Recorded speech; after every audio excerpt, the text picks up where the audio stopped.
5 engines snarled outside the glass, and the coffee shop's chatter snapped shut like a door.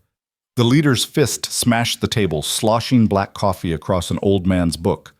Out of my seat cripple he barked, towering over the one-armed veteran who didn't blink. Heads lowered, cups trembled. A waitress froze mid-pour. In the corner, a young man in a baseball cap lifted his eyes. The headline is real. 5 bikers challenged a tomb guard down in 60 seconds. Honor was about to meet arrogance. Follow my story to the end and comment the city you are watching so I can see how far my story has gone. Now watch what happens when a quiet soldier decides enough is enough. Jack Turner had chosen the window seat like he always did, where the light from Jefferson Street made the steam above his mug glow white. The town around him moved in lazy Sunday loops. Dog walkers, a church bell, a red bike leaned against the lamppost, with the chain still clacking. He preferred the hush of 8 a.m. when the brew smelled of ground beans, warm butter, and the faint sweet sting of cinnamon sugar. He read a battered paperback with the paper soft at the corners, World War II history he'd annotated over the years. The cuff on his left sleeve was neatly pinned where an arm used to be the fabric creasing at a phantom elbow. Jack kept his shoulders squared anyway. He'd learned to hold lines that others abandoned. Lena Harper kept pace behind the counter, hair pulled into a practical knot apron dusted with flour. "Refill Jack?" she asked, lifting the pot like a conductor sets a tempo.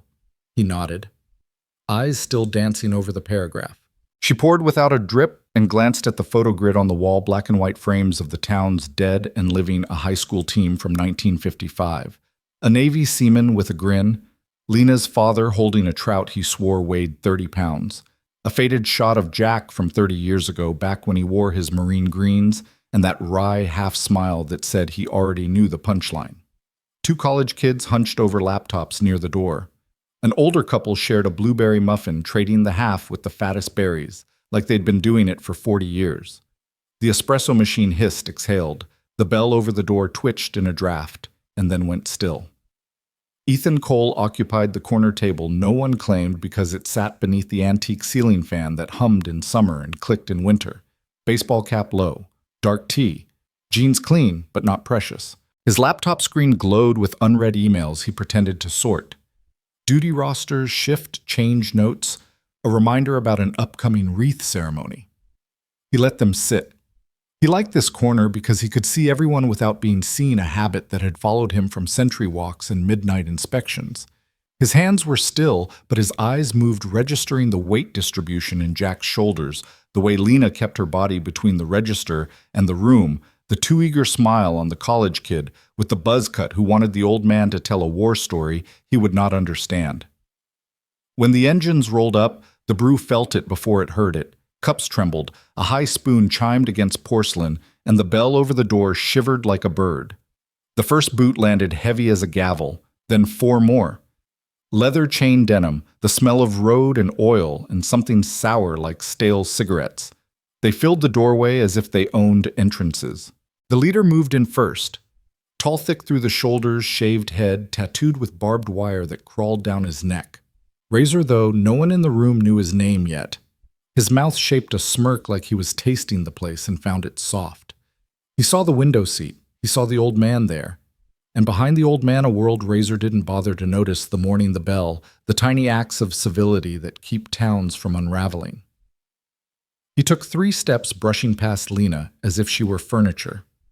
One of his boys, thin, nervous hands, a scar glistening like a slug on his cheek, hung back at the door, half guard, half audience. The mid-sized one with a goatee and furious eyes scanned the room for somebody looking back. When he found no one, he sneered, like that proved a point.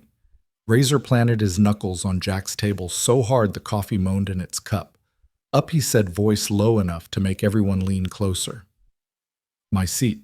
Jack lifted his gaze slowly as if he were adjusting to light. He closed the book with a patience that made the motion feel like a warning. "Morning," he said. His voice carried an Ohio plainness, flat and solid. Lots of empty tables. He inched his chin toward the room. "Take one." The room went thin. Lena's hand tightened around the pot's handle. The older couple stared at the muffin like it might hide them if they didn't blink. The college kids pretended to type, fingers hovering over keys they didn't touch. Razor smiled the way dogs show teeth. I said, he repeated, "This is my seat." He flicked 2 fingers and one of his crew slid a chair aside with a scrape that set every tooth on edge. Ethan's chair made a softer sound as he shifted his weight. He did not stand. He measured. Distance to Jack 15 feet, to the counter 10, to the door 12. 5 men. Leader at the point, 2 anchors flanking one at the door, a last one behind the leader's right shoulder, the handsy one who would try to be first. The room had choke points, the narrow lane between the pastry case and the display shelf, the jut of the bust tray stand beside the window. He watched Jack's breathing steady, the sternum rising and falling with a veteran's discipline. The old man's right hand stayed flat on the table. The left sleeve lay quiet. Son, Jack said, as if the word alone might pull the biker back to childhood. This isn't happening today. Razor's eyebrows climbed like he'd been flirted with. Then the smirk hardened. He reached forward fast, pinched the small globe of metal on Jack's lapel, and tore it free. The marine pin spun off his knuckle, clattered across wood, and skittered until it kissed the base of the counter. The sound wasn't much, but in the brew it echoed longer than it had any right to. A muscle jumped along Jack's jaw. He reached for the mug to buy a breath. Razor grabbed it first and inverted it with theatrical slowness, coffee bleeding across the tabletop into the crack of the book's spine, dripping in dark commas to the floor. Lena gasped. The pot wobbled in her hand. The older woman at the muffin whispered no like it was a prayer. "Don't," Lena said, finding her voice. "You need to leave." Razor didn't bother to look at her. "You want to pour me a refill in my seat, sweetheart? That'd be fine." The 2 flanking men chuckled on cue, a sound rehearsed in parking lots. The door guard did not laugh. His eyes flicked to the window, nervous. He'd been in enough bad rooms to know one when he stood in it.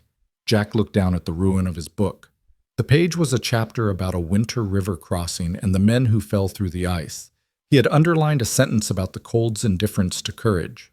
He remembered the first time he had felt that kind of cold, the kind that stung bone, and then went past it into the place where a man decides whether he stays or not. Vietnam was a world away and forever near. Jack set the mug upright with careful fingers. He kept his eyes on the table because he knew from long ago that looking a bully full in the face is a gift you don't give him unless you're ready to take everything after. "Pick it up," Ethan said, not loudly. The words slid under the room's noise and anchored there. Razor turned surprised to discover that the corner held a voice. Ethan didn't fill space like the bikers did. He seemed to make the space around him quieter. "What was that?" Razor asked, the question shaped as a threat. "The pin," Ethan said. He lifted his chin at the counter where the small globe of gold waited. "Pick it up. Apologize for the table." "Big words," said the goatee, stepping into Ethan's lane. "You come with those hands." Ethan let his hand show open, unhurried. "Don't need much," he said. He could feel Lena's stare tug at him like a sleeve. He could hear the older man breathe through his nose as if that might keep him invisible. He watched Razor's shoulders square into a swing and saw that the leader favored his right. The handsy one behind the right shoulder shifted weight on the balls of his feet, first mover confirmed. Jack lifted his head at last to look at Ethan. In a wet sheen of coffee, he saw the young man's reflection eyes steady, a patience that wasn't born yesterday. Something inside Jack eased just a notch like a bolt sliding into a groove. "I'm not moving," Jack said, voice level. "I earned my place." Razor gave a tiny laugh that showed where his fillings shone. Earned it how Grandpa missing parts on a jungle vacation.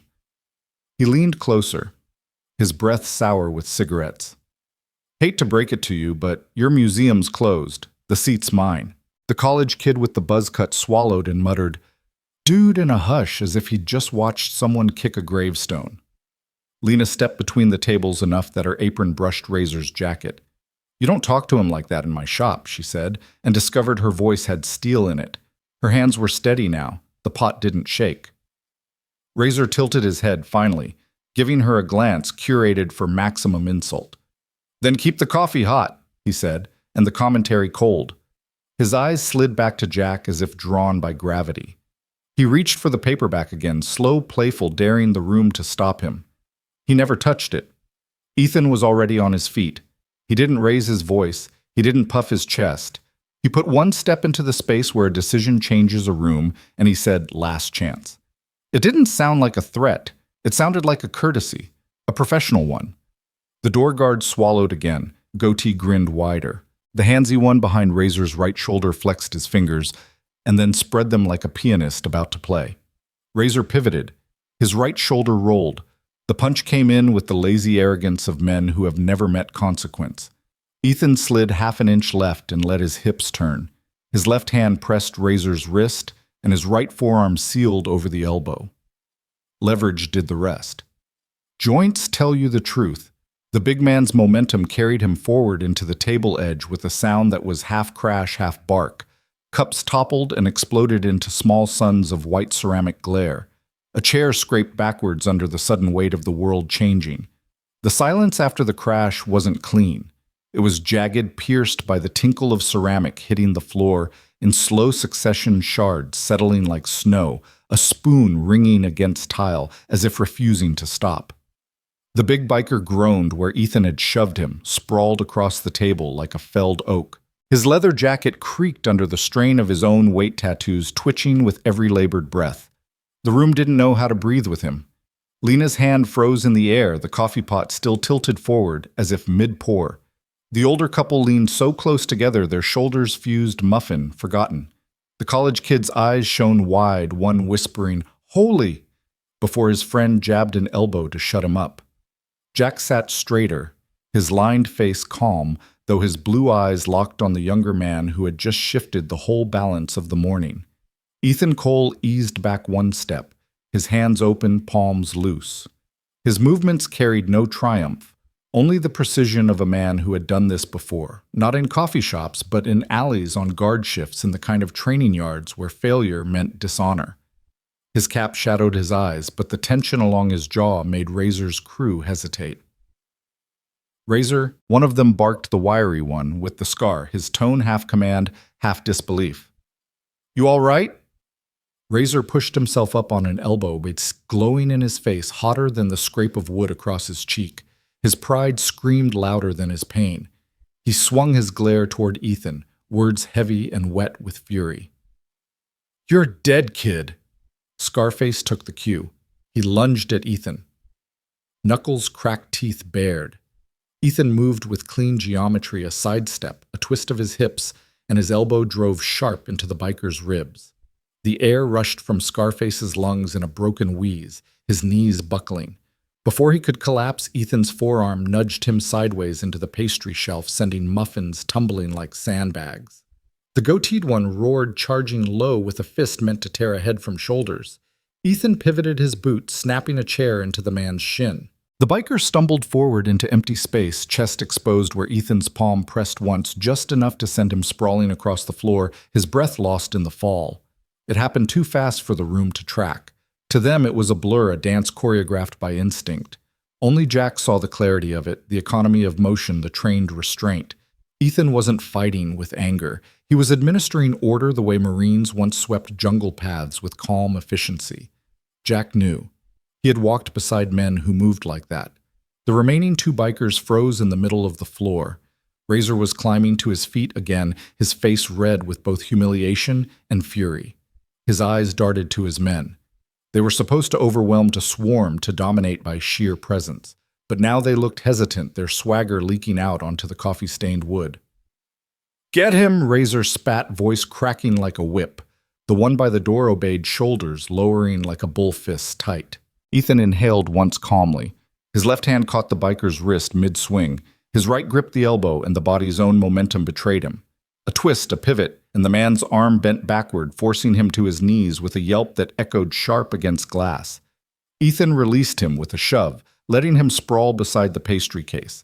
Razor's final backup, heavy-set tattoos climbing up his neck. Paused, eyes flicking between Ethan and his groaning friends. His courage sagged. Razor cursed at him, spit flying, but the man hesitated a second too long. Ethan's eyes caught his steady, almost bored. The biker shifted backward, not forward. His boots squeaked on the tile as he retreated. 60 seconds. That's all it had taken. The air was different now, thin, reverent, electric.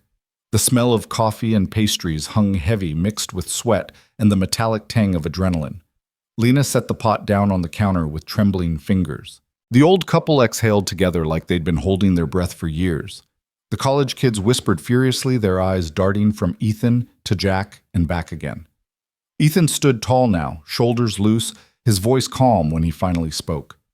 "Pick it up." His chin tilted toward the marine pin lying on the floor by the counter. "Pick it up, Razor, then apologize." Razor wiped blood from his lip with the back of his hand, fury boiling in his veins. He had never been humiliated like this, not in front of his men, not in front of an audience. He looked around for support, but his crew avoided his eyes. Scarface leaned on the pastry shelf, wheezing. Goatee rolled on the ground, cursing softly. The door guard rubbed his arm, grimacing. The heavy-set one still stood back, unwilling to move. Razor realized he was alone. Jack's voice entered the silence, low but iron-strong. "Respect ain't taken, son. It's earned." The words landed like stone in Razor's gut. His fists clenched, but his pride was already leaking out the door. His crew wouldn't fight again. The townspeople were watching, and Ethan's gaze stayed on him like a rifle sight. Razor spat on the ground, but his voice cracked. "Fine." He limped to the counter, bent stiffly, and picked up the marine pin. He held it in his hand like it burned. For a moment he considered pocketing it, but Ethan's stare cut that thought short. Razor placed it gently on Jack's table, the small emblem gleaming under the shop's light. "Say it." Ethan ordered, his tone like granite. Razor hesitated, then muttered, "Sorry." "Louder," Ethan said. "I said, I'm sorry," Razor barked, but even his anger rang hollow. His pride had been stripped clean. He dug into his pocket, yanked out a wad of crumpled bills, and threw them on the table. "For the mess. For the coffee." Jack glanced at the pin, then back at Razor. His expression was unreadable, but his eyes were sharp as glass. "You might want to work on that word," he said quietly. "Respect." Razor looked down, jaw clenching. He motioned with a jerk of his head.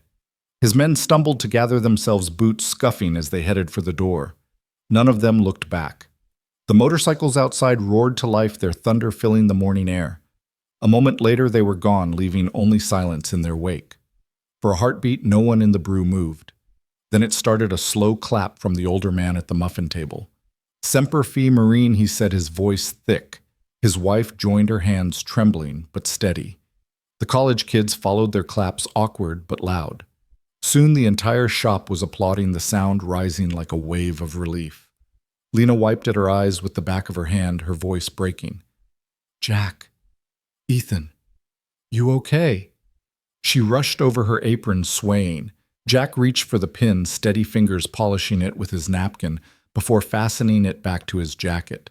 His voice came quiet but strong. "Been through worse."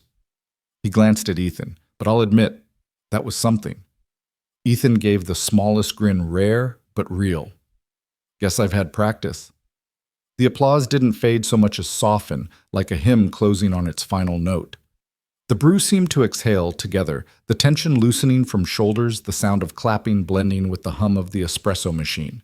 Cups rattled faintly as customers remembered their hands, and conversations trickled back in hesitant bursts. But all eyes kept flicking toward the window table where two generations of soldiers now sat across from each other, one with a sleeve pinned neatly below the elbow, the other with calloused hands still loose from the fight. Jack Turner adjusted his jacket, smoothing the lapel where the marine pin now gleamed. He touched it once almost unconsciously, and then let his hand rest flat against the table. Across from him, Ethan Cole eased into a chair, the scrape of wood on the floor sounding louder than it should have. His cap still shadowed his eyes, but his jaw had unclenched, the fight's adrenaline ebbing into quiet focus.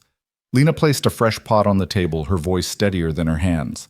"On the house," she said firmly, "don't even think about arguing." Jack offered a faint smile. "Wouldn't dream of it." She poured for him first, then for Ethan, her gaze lingering on the young man. "I didn't know you could do that," she whispered. Ethan shrugged lightly, almost embarrassed by the attention. Didn't plan to, just couldn't let it slide. The older couple shuffled closer, the man offering his hand. "Korea 52, he said, voice carrying the gravel of years. "Seen a few scraps myself." "What you did?" That was something, son. Ethan shook the hand with quiet respect. Thank you, sir. The college kids lingered near the counter, whispering furiously about how fast it had all happened. One finally dared to speak up. Dude, that was like a movie. You should have seen yourself. Ethan gave no answer, his eyes instead finding Jack's. The old Marine studied him with a steady gaze, as if weighing him, measuring not just what he'd done, but why. You moved like a soldier, Jack said finally, his voice low, private. Not just fists, discipline. Ethan hesitated, then nodded once. Tomb Guard. Arlington. Jack's eyes softened, a flicker of recognition there. Now that he murmured, "That's an honor." Lena's brow furrowed. "A what?" Jack explained, his tone reverent. "He stands watch at the tomb of the unknown soldier. Rain, shine, midnight, noon. Doesn't matter. Guard doesn't break. Discipline so sharp it cuts glass." He leaned back, studying Ethan with new light. Makes sense now. The room quieted again as people overheard. The word Arlington carried weight, even to those who didn't fully understand. The older man who had served in Korea gave a slow nod, respect deepening in his eyes. Ethan shifted slightly in his seat, uncomfortable with the attention. Didn't want to make it about me, just about what was right. Jack chuckled, the sound low and rough. That's the thing about doing right. It rarely stays quiet. Outside, the motorcycle's echo had long since faded, replaced by the normal hum of Sunday traffic. A delivery truck groaning past a church bell, tolling the half-hour, children laughing somewhere down the block. Inside, though, the brew carried a new air, as though invisible threads had stitched everyone closer together. Lena busied herself, though her eyes kept darting to the table. She refilled mugs she didn't need to wipe down counters that were already clean. It was her way of handling the weight of what had just happened. The old couple returned to their muffin, though now they shared it with glances at Jack and Ethan, as if grateful to breathe the same air. The college kids, adrenaline buzzing, packed their laptops, but lingered, clearly unwilling to leave before the story finished writing itself. Jack leaned back, shoulders easing into the chair. "Haven't seen a fight like that since '69, he said quietly, half to himself. "But you didn't throw anger, you threw precision." Ethan's lips twitched into the ghost of a smile. "They trained it into us. No wasted movement, no wasted words." Jack nodded. "Reminds me of the boys I served with, men who could carry another on their shoulders through hell and still keep moving." His gaze drifted far away for a moment, as though he was back in the jungle, hearing gunfire rattle the leaves. Ethan didn't break the silence. He knew that look had seen it in other veterans' eyes, the weight of memory pressing against the present. Instead, he sipped his coffee and waited. Jack came back with a breath, his voice steady again. "I wasn't about to move for that punk. Not because of stubbornness. Because this table..." He tapped the wood lightly. "This table's more than a seat. It's years, it's Sundays. It's remembering men who didn't come back. Moving would have been forgetting them. And I don't forget." Ethan nodded slowly. "That's why I stood up. Not for the table. For you." The two men shared a silence that carried more weight than any applause. At the counter, Lena finally broke in. "You two are going to give me a heart attack one of these days." She shook her head, a weary smile breaking through. "But I'll tell you what, this shop won't ever be the same. Folks are going to talk." And they did. By evening, word spread across the small Virginia town. People whispered about the fight at the brew, about the young man who moved like lightning, about the old Marine who didn't flinch. Some embellished, saying the bikers had brought chains or knives. Others insisted Ethan had dropped them in 30 seconds, not 60. The details blurred, but the heart of it stayed the same. Honor had stood its ground. That night, Lena closed up the shop later than usual. She locked the door, paused by the photo wall, and added a mental note there needed to be another picture up there, one from today. Something to remind folks what had happened when respect was tested and reclaimed. Back at the window seat, Jack lingered a moment before leaving. He adjusted his sleeve, checked that his pin was secure. Ethan stood beside him, cap low, quiet as ever. They shared no farewell beyond a nod, but it was enough. The town might forget the details in weeks or months, but inside the brew, something permanent had shifted. And for Jack and Ethan, Sunday mornings had just taken on a new meaning. By the time the sun tipped higher in the Virginia sky, the brew had mostly returned to its rhythms. Plates clinked, chairs scraped softly, and the hiss of steamed milk filled the air. Yet beneath it all, the memory of what had just unfolded lingered like smoke that refused to clear. Customers kept glancing at the window table where Jack Turner sat upright, his jacket neat, his marine pin gleaming as though newly forged. Across from him, Ethan Cole sipped from his mug with measured calm, his posture relaxed, but his presence unmistakable. The fight was over, but its weight still pressed down. Lena Harper busied herself at the counter, but her eyes often flicked toward the pair. Every pour, every wipe of the cloth across the wood carried more energy than usual. She couldn't stop replaying the moment Razor had grabbed Jack's pin and spilled the coffee. It was an image that seared her chest, the quiet dignity of a veteran mocked, and then just as quickly redeemed. The door chimed again, this time gently. A young mother stepped in with her toddler in tow, the child clutching a toy truck. She froze at the sight of the shattered mug still being swept into a bin near the counter. "Everything all right?" she asked cautiously. Lena forced a smile. "Better now," she said. "Just a little mess. Nothing we can't handle." The mother nodded, ushered her child to a seat, and ordered a muffin. Even she seemed to sense that something extraordinary had settled into the walls of the brew, though she didn't yet know the story. At the window, Jack leaned forward, resting his forearm on the table. "You could have walked away," he said to Ethan, his voice, even though his eyes searched deeper. "Nobody would have blamed you. Not your fight." Ethan shook his head slowly. "When I saw him take that pin," he paused, his jaw tightening. "That wasn't just a piece of metal. That was a man's whole story, his sacrifice, his pride. He tried to spit on that, and I wasn't about to let him." Jack studied him for a long moment, the kind of study that stripped away the surface. He finally nodded. "You remind me of men I served with. Young, sharp, full of fight, but not reckless. That's rare." Ethan's eyes flicked downward, almost shy, before he returned the gaze. "I stand watch over names we'll never know. Men who gave everything and got no recognition. I guess, when I saw what he did to you, it felt the same, like dishonoring every one of them." Jack's lips pressed into a thin line, not quite a smile, not quite sorrow. "Arlington. Huh. I've been there. Buried a few friends." His voice dropped to a whisper, memories tugging him away. "That place, it's holy ground."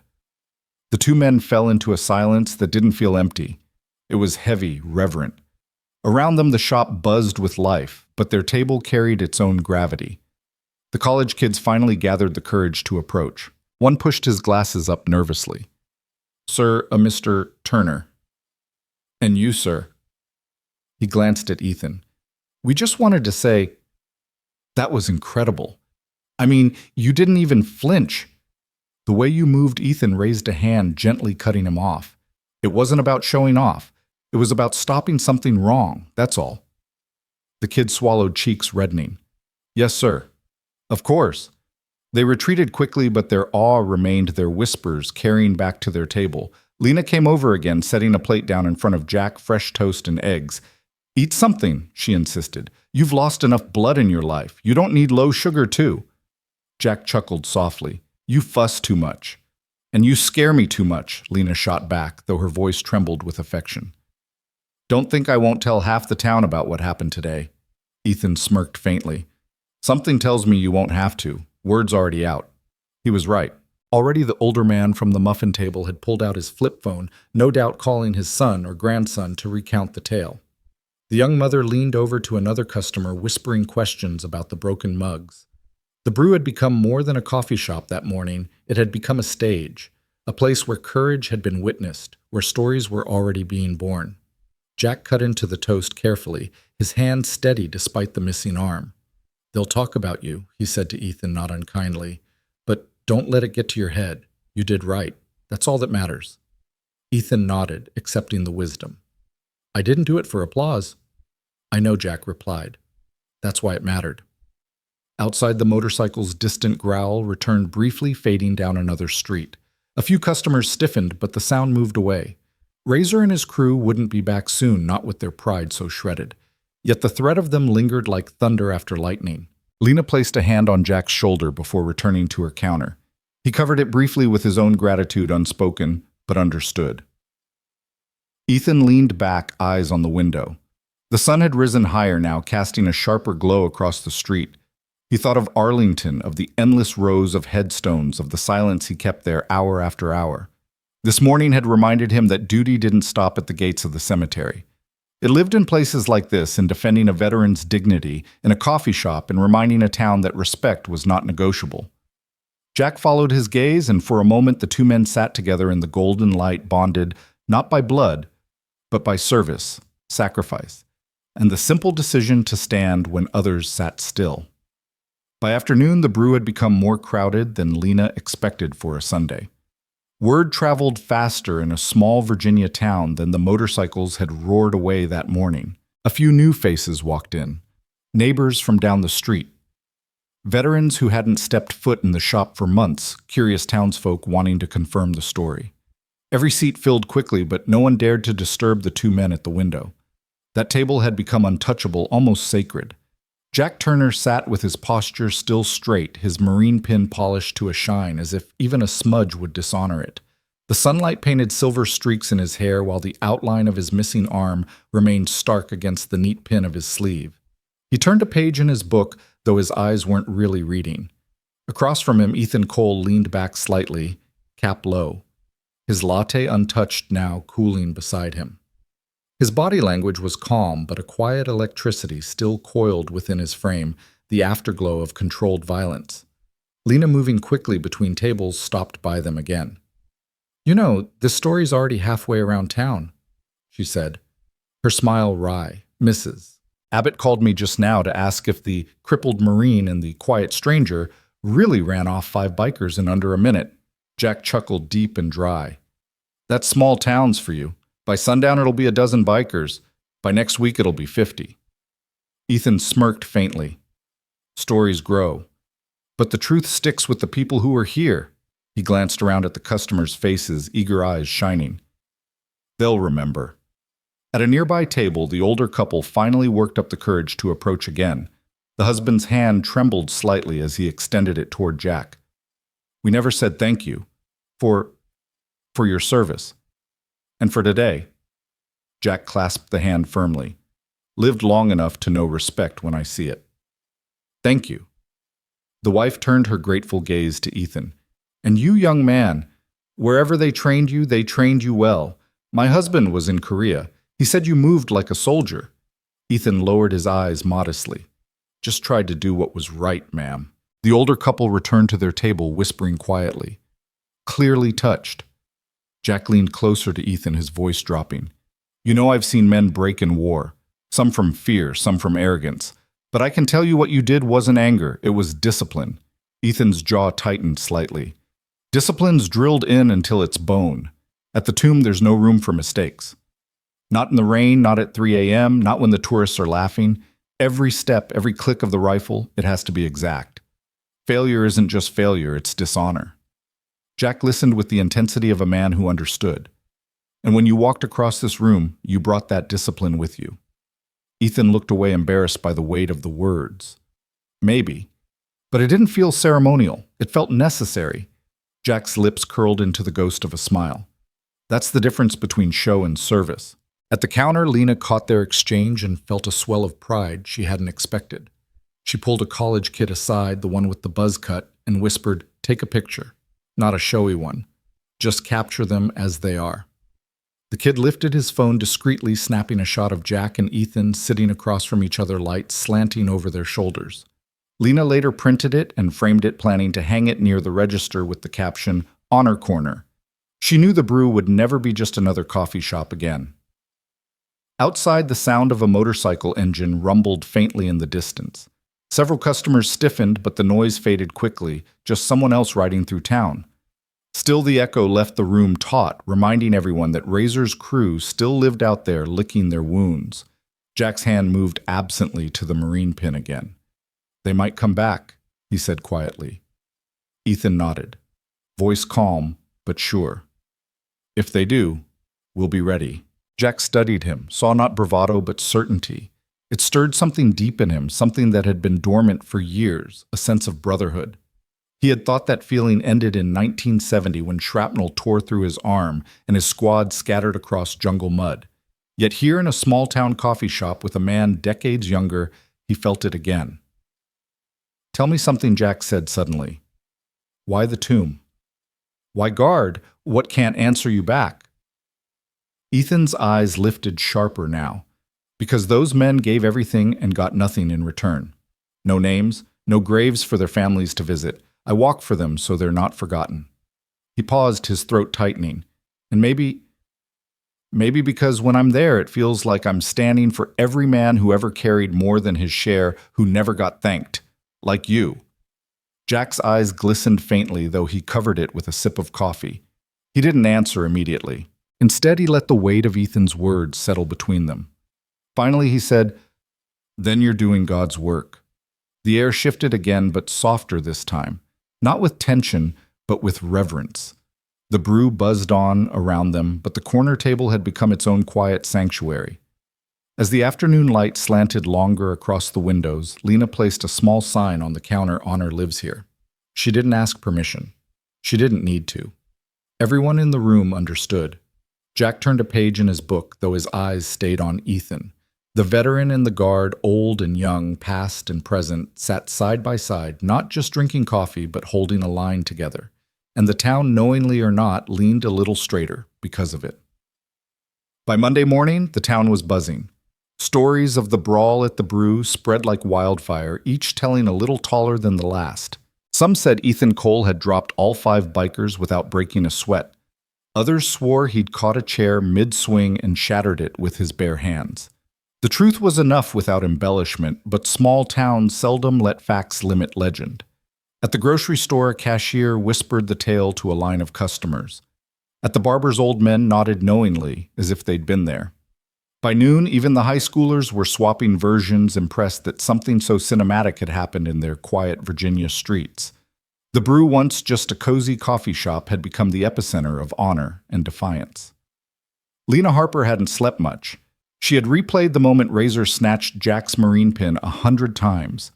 Each time her chest tightened. She had seen veterans mistreated before, but never in her place, never at her tables. Now she stood behind the counter, determined to protect what her shop had become. She had already framed the candid picture of Jack and Ethan sitting across from each other and placed it on the wall with the words "Honor Corner" scribbled beneath. When the regulars saw it, they nodded with pride. Jack Turner entered at his usual time, 8 a.m., his steps steady, his flannel shirt neat, the marine pin polished to a bright gleam. Heads turned, men raised their coffee mugs. Women smiled warmly. He gave quiet nods in return, settling at the window seat that was now unquestionably his. Minutes later, Ethan arrived, still in jeans and a dark shirt cap low. He didn't seek attention, but he received it anyway. Whispers followed him to the corner. A young boy tugged at his father's sleeve, whispering, "That's him, Dad. The soldier." Ethan slid into his chair across from Jack as if it were the most natural thing in the world. "You caused a stir," Jack said dryly, though his eyes twinkled. Ethan smirked faintly. "I think you were the stir, old man. I just finished it." Jack chuckled, sipping his coffee. "Haven't been called old man by someone I respect in a long time. Guess I'll allow it." Their banter carried easy, like they had been sitting together for years. The bond formed in 60 seconds of chaos had settled into something steadier, mutual respect, unspoken, but strong. Across the room, veterans began trickling in. Some were strangers to the brew, drawn by the story. A Navy man in his 70s shook Jack's hand firmly, then clasped Ethan's shoulder. "Heard what you boys did," he said. "Made me proud." A younger Army vet, still in his 30s, leaned close. "You shut Razor down for good. He's been hassling folks for weeks. Took someone with guts to put him in his place." Ethan shifted uncomfortably under the praise. It wasn't about showing guts. It was about respect. Jack nodded, echoing him. "That's all it ever is." Lena kept refilling cups, her heart swelling as she watched the brew transform. What had once been her small business now felt like a gathering hall. A place where veterans and townsfolk came not just for coffee, but for belonging. She knew Razor and his crew might return someday, but she also knew this town would never bend again. Outside, the autumn wind swept leaves across the street. Church bells rang faintly in the distance. Life went on, but inside the brew, something permanent had changed. Jack leaned forward, his eyes fixed on Ethan. "Tell me about the tomb." he said softly. Ethan hesitated, then spoke. We walked 21 steps down a black mat, turn face east for 21 seconds. Turn again, face north for 21 seconds. It never changes. Rain, snow, hail, hurricanes. It doesn't matter. 21. The highest military honor. Precision down to the inch, down to the second. Jack absorbed the words like scripture, every second standing for someone who can't. Ethan nodded. Someone whose name we'll never know. Families with no grave to visit, no body to bury. That's why we do it. So they're never forgotten. Jack's voice dropped. That's what makes you dangerous, son. Not your fists, not your training. That discipline, that devotion, that's what broke Razor. He saw it even if he didn't understand it. Ethan looked down at his mug. Maybe. But if he'd landed that first punch, it could have been me on the floor. Jack shook his head. No. You'd already won before he swung. You stood. You didn't flinch. Men like him can't beat that. Their eyes met across the table, old soldier, young guard. A thread of understanding passed between them. Both had stared at chaos and refused to blink. The rest of the morning passed with a steady flow of veterans coming in, each leaving with lighter shoulders after shaking hands with Jack or Ethan. The brew rang with laughter stories, clinks of mugs. A photo hung on the wall, sunlight catching its frame, Jack and Ethan together captured in quiet dignity. By the time the lunch crowd cleared, Lena stood behind the counter, her hands on her hips, surveying the room.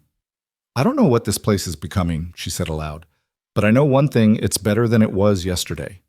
Jack smiled, lifting his mug toward Ethan in a quiet toast.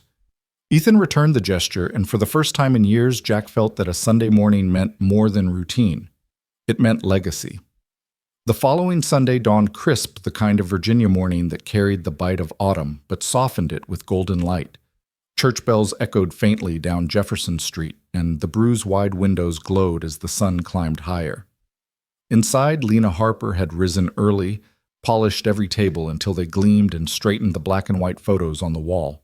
She lingered longest at the new one, Jack Turner and Ethan Cole, seated across from each other in quiet dignity. The caption beneath, scrawled in her own hand, read simply, Honor Corner. By 8 o'clock, the shop was buzzing. Veterans in ball caps embroidered with units and campaigns filled tables. Young families stopped by on their way to church. College students, drawn by the rumor of the fight, whispered as they ordered lattes. But all of them, without exception, glanced toward the window seat. Jack Turner arrived right on time. His flannel shirt was freshly pressed. His silver hair combed the marine pin gleaming against his jacket, like a medal of defiance. Conversations hushed as he passed through the door. A few customers raised their mugs in greeting. Jack gave small nods, his face calm, his gait steady, despite the missing arm. He sat down at the window like a king returning to his throne. Minutes later, Ethan entered quietly. Same cap, same jeans, same understated presence. But the room felt him arrive. The young boy from last week tugged at his mother's sleeve, again whispering, "That's him." A few men straightened in their chairs, watching as Ethan crossed to the corner without hesitation. He slid into the seat opposite Jack, their unspoken ritual now set. "Morning," Jack said. "Morning," Ethan replied, removing his cap just long enough to smooth his hair before setting it back. Lena appeared instantly with 2 steaming mugs. "Already poured," she said, setting them down. "Can't have the town heroes waiting." Ethan shook his head, a trace of humor in his eyes. "We're not heroes. Don't tell that to the folks who keep filling my shop," Lena shot back. Jack chuckled. "Careful, son. Around here, stories grow bigger than the truth. In a few weeks, they'll say you fought off 100 men with one hand tied." Ethan smiled faintly. "Then you'll have to correct them." Jack's eyes twinkled. "Or maybe I'll let it ride. Feels good to watch arrogance humbled." They drank in companionable silence for a while, the din of the shop swelling around them. Veterans swapped stories at nearby tables of Vietnam jungles, of Korean winters, of desert heat. Younger townsfolk leaned closer, eager to hear. The brew had become more than coffee. It had become a gathering hall of memory and respect. Ethan finally broke the silence, his voice low. "I've been thinking about that morning." Jack looked up. "So have I." Ethan's jaw tightened. "I wasn't afraid, not of Razor, but I was afraid of failing you, of letting that pin hit the floor and stay there." Jack studied him for a long beat. "That fear's not weakness, that's duty. The best soldiers I knew weren't fearless. They were scared, but they acted anyway. Ethan nodded slowly. That's what the tomb teaches. We don't guard stone, we guard meaning. If we falter, meaning falters.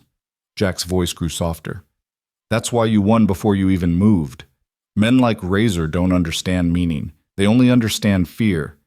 You gave him something heavier than fear, respect he couldn't earn, only see. The words hung between them, as solid as the coffee table. Ethan absorbed them, then lifted his mug in a small salute. Jack returned it, eyes sharp with pride. The door chimed. Every head turned instinctively, half expecting Razor's crew to return. Instead, it was a local reporter with a notebook and camera. She approached cautiously, her smile apologetic. Sorry to bother you, gentlemen. Folks are asking me to write this up for the Gazette. Just wanted to get your side. Jack frowned. It wasn't a spectacle. Just a morning. Ethan shook his head. We didn't do it for headlines. But Lena, standing behind the counter, crossed her arms. Write it, she said firmly. People need to read about honor, about standing up when no one else will. We're drowning in bad news. Give them something worth believing. The reporter glanced at Jack and Ethan, who both looked reluctant. Finally, Jack sighed. Fine, but don't make it about fighting. Make it about respect. The reporter smiled gratefully and promised. As she left, a ripple of murmurs followed her out. The Gazette would carry the story by Tuesday. By then, the legend would spread even further. Ethan leaned forward. You ready for that? Folks pointing, whispering, calling you a hero? Jack smirked. I fought in a war that most people tried to forget. If the worst I get now is whispers, I'll manage. Their mugs clinked together softly, the sound drowned in the hum of the brew. Tuesday morning came with the smell of fresh ink. The Jefferson Gazette hit every doorstep in town before sunrise, the headline bold across the front page. Marine veteran and soldier defend local coffee shop 5 bikers sent packing in under a minute. By noon, the brew was overflowing. Folks carried folded copies of the paper under their arms, eager to sit where it all happened. Some pointed to the window seat as if it were a museum exhibit. Others tapped the framed photo Lena had hung on the wall and nodded solemnly, as if greeting an old friend. Jack Turner arrived late that morning, unusual for him. When he walked through the door, the room hushed for a moment, then filled with claps and murmurs.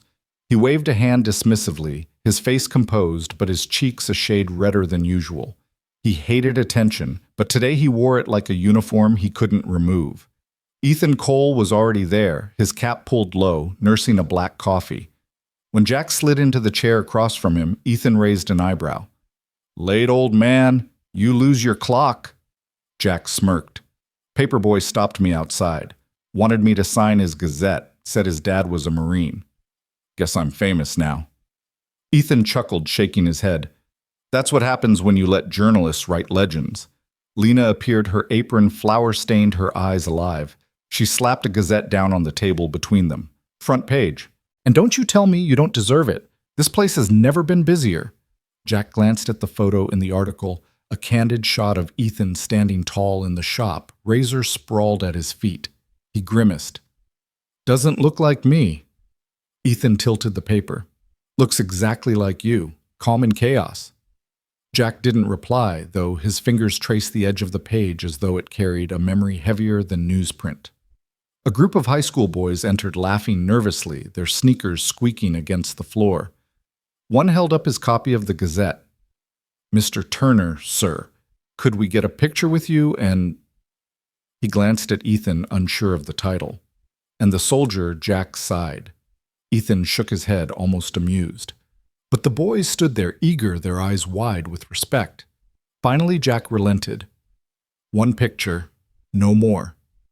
They crowded around, grinning, snapping shots on their phones. One of them whispered to Ethan, I want to join the army one day. What you did, that was unreal. Ethan crouched slightly, lowering his voice to the boy. It's not about fighting. It's about standing up for what matters. Remember that. The boy nodded solemnly, as if he'd been given scripture. When the teens left, Jack muttered, Careful. They'll have you giving motivational speeches at the school before the month's out. Ethan smirked. Better than letting Razor run the streets. The name alone pulled silence between them. Razor. He and his crew hadn't been seen in town since that Sunday. But rumors swirled, sightings on back roads, whispers of them drinking in the next county, licking their wounds. Some folks said they were planning payback. Others claimed they'd been too humiliated to ever return. Jack tapped his mug, his eyes narrowing. Men like Razor don't stay gone. They brood. They plot. Humiliation burns hotter than pain. Ethan's gaze was steady. Then we'll be ready. The words weren't boastful. They were fact. Around them, the brew swelled with voices, veterans laughing, families chatting, students gossiping. The coffee shop had become a sanctuary, its walls thick with pride and belonging. But beneath it all, a quiet thread of unease remained. Razor's shadow stretched long even in absence. Lena caught the look between the two men and broke in with her usual brisk warmth. Don't you two start planning wars in here? This is a coffee shop, not a command post. Jack chuckled. Sometimes, Lena, the two aren't so different. Ethan's eyes glinted, but he said nothing. That evening, after the crowd thinned and the last Gazette folded shut, Jack and Ethan lingered at the window table. Outside, the street lamps flickered on, casting orange halos on the sidewalk. Jack leaned back, his gaze drifting beyond the glass. You know, I thought my war ended when they sent me home with one arm. Thought my duty was over. Turns out it follows you. Sometimes into jungles. Sometimes into coffee shops. Ethan nodded slowly. Duty doesn't end when the uniform comes off. It lives wherever men like Razor show their faces. The old Marine and the young tomb guard shared the silence, the weight of unspoken vows binding them tighter than blood. And though the night air outside was calm, both men knew this story wasn't finished. By Friday night, the Gazette headline had already yellowed at the edges from being passed hand to hand, folded into pockets, or pinned to refrigerators. Yet the talk hadn't slowed. In fact, it grew. Some said the brew was now holy ground. Others claimed the bikers had sworn revenge. The truth lay somewhere in the middle, but everyone agreed on one thing: the fight had become more than just a fight. It was a stand, and the whole town felt taller because of it. Jack Turner sat at his kitchen table that night, the Marine pin set carefully beside his coffee. He hadn't slept well in days. The applause, the photographs, the whispers. It all stirred memories he had spent half a lifetime trying to quiet. He rubbed the scar at his shoulder where shrapnel had changed the course of his life. Vietnam had taken more than his arm. It had taken his brothers, his ease with silence. And yet here he was again, remembered not as a man broken, but as a man still standing. It was both heavy and healing. Ethan Cole lay awake too, though, in his small apartment across town. He stared at the ceiling, replaying the fight in his mind.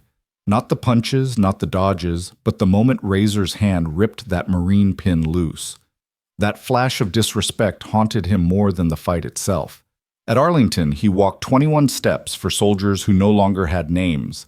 That pin was Jack's name, his story, his honor. It was everything.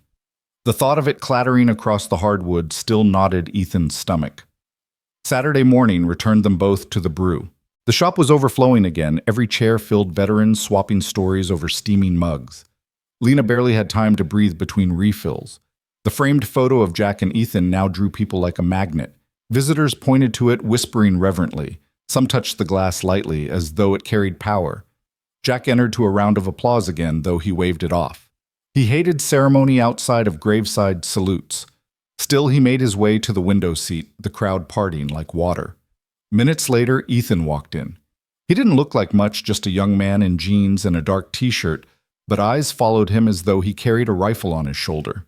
He sat across from Jack, sliding into the seat like he belonged there. Because now he did. "Morning," Jack said, lifting his mug. Ethan returned the gesture. "Morning." They shared a few quiet sips before Jack leaned forward. "You hear the rumors?" "About Razor?" Ethan asked. Jack nodded. "Word is he's not done. Men like him don't like swallowing pride." Ethan's expression stayed calm, but his jaw tightened. "If he comes back, we handle it. Same as before." Jack gave a dry chuckle. "Easy for you to say. You've got 2 arms. Ethan shook his head. "You had more strength in the way you sat there than Razor's whole crew combined. Don't downplay that." Jack looked at him, eyes narrowing, then softened. "You really believe that, don't you?" "Absolutely," Ethan said firmly. Their conversation was interrupted when the door chimed. A hush rippled through the room. The sound of boots echoed against the hardwood. For a heartbeat, everyone thought Razor had returned, but instead it was a young soldier in fatigues just home on leave. His face was nervous until he spotted Jack and Ethan. He stood straighter, then crossed the room and saluted them both. Jack blinked, caught off guard. Ethan inclined his head respectfully. "Sir," the young man said, addressing Jack first. "My dad told me about what happened here. Said if I wanted to know what honor looked like, I should come to this table." Jack's throat tightened. He cleared it with a rough cough. "Sit down, son. Have some coffee. Uniform or not, your family here." The boy grinned relief, flooding his features. He sat nearby, his presence drawing murmurs of pride from the room. Lena brought him a mug on the house, her eyes wet. As the morning wore on, more veterans filtered in. Some shook Ethan's hand, some Jack's, some both. Stories spilled like fresh brew of Korea, of Vietnam, of Iraq, of Afghanistan. Different wars, different decades, but the same thread of sacrifice woven through them all. The brew, once a quiet shop, had become something else entirely. It was now a living archive of service anchored by two men at a window table. When the crowd thinned, Jack leaned back, exhaling deeply. "Never thought I'd see this again," he admitted. "Men gathering not to mourn, but to stand tall together." Ethan nodded. "It's what happens when people remember what matters." Outside, the sound of a motorcycle engine thundered faintly in the distance. Both men turned their heads at once, instinct sharp. The sound faded away. But neither of them relaxed. The fight wasn't over. It had only been the first round. Sunday morning broke with skies the color of pewter clouds, heavy but holding. The streets of the small Virginia town glistened from a night rain puddles, reflecting the steeple of the church on the hill. Inside the brew, the warmth was alive again, coffee steaming, voices, buzzing laughter lacing the air. Yet beneath it all, a pulse of unease beat steady. The regulars had heard it too. Razor and his crew hadn't gone quietly.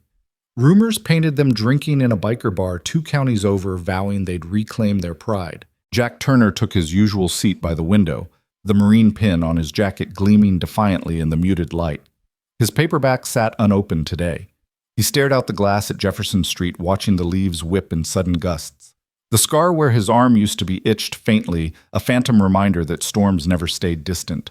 Across from him, Ethan Cole sat with both hands wrapped loosely around a mug.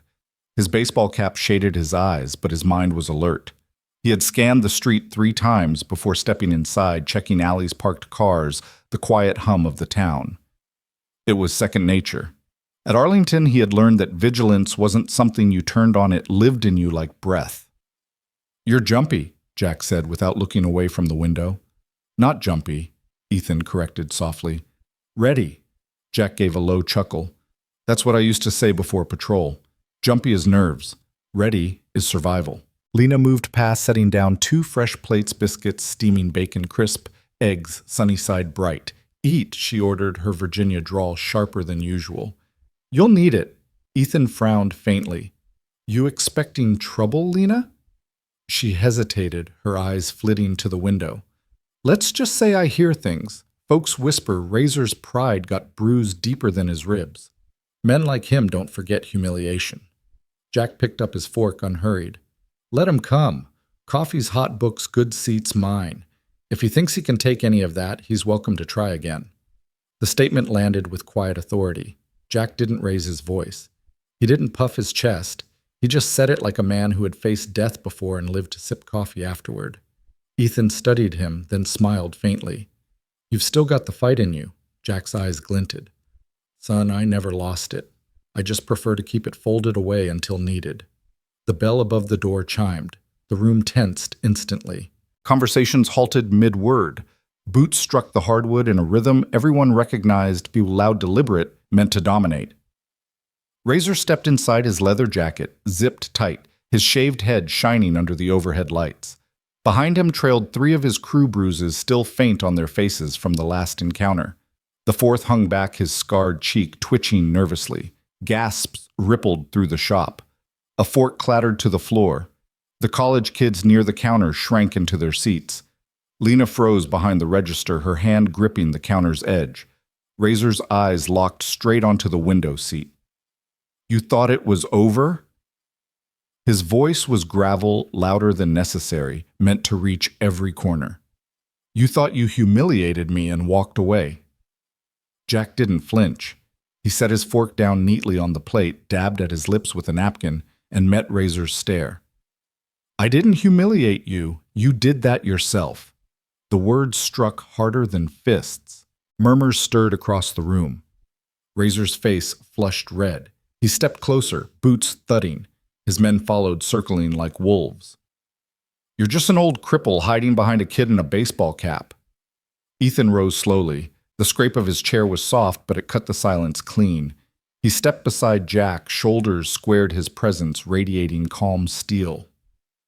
You had your chance, Razor, Ethan said evenly. You lost.